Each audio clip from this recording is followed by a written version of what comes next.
So let's discuss the question number 2 from the how do organ reproduce chapter, class 10th.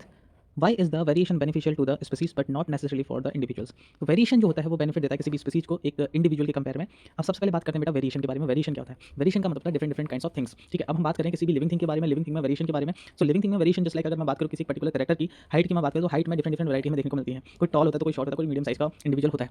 Same ऐसी colour में बात करें skin colour में तो कोई ज़्यादा फेरी कलर का होता है, कोई मीडियम कलर का होता है, कोई डार्क कलर का होता है। तो ये डिपेंड करता है कि वहाँ पे उस इंडिविजुअल में उस पर्टिकुलर कैरेक्टरिस्टिक में क्या क्या चेंजेस आते हैं, क्या क्या वेरिएशन हमें देखने को मिलता है, उसी को हम लोग बोलते हैं वेरिएशन। तो ये वेरिएशन किसी स्पीसीज को लेकर कैसे बेनिफिट देता है, इस क्वेश्चन का आंसर जो बन सकता है वो देखें नीचे यहाँ पे। Because the climatic change can occasionally have to several effect on a species, making its survival difficult. Variation is really helpful to the species rather than the individual. जो क्लाइमेटिक चेंजेस आते हैं बार बार, जो क्लाइमेटिक चेंजेस आते हैं, जो हमारी environment में जो चेंजेस होते हैं, टेम्परेचर में हो गया, उसमें ह्यूमिड कंडीशन हो गया, ठीक है, तो डिफरेंट डिफरेंट जो चेंजेस होते हैं वो किसी भी इंडिविजुअल के कंपेयर में एक स्पीसीज को ज़्यादा अफेक्ट करते हैं। ठीक है, एक एग्जांपल के तौर पे आप इसमें एक एग्जांपल लिखा है, यहाँ पे एग्जांपल देख लीजिए। Example of micro organ that may perish include those that are susceptible to the temperature change in the water body. The environment may be disturbed as a result of this.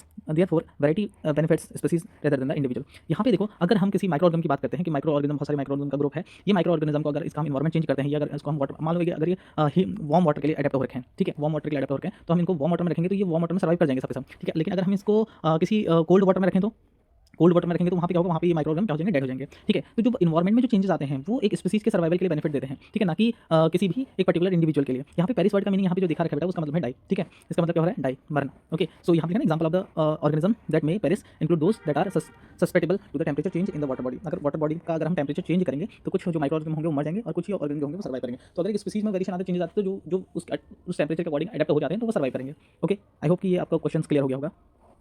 Thank you.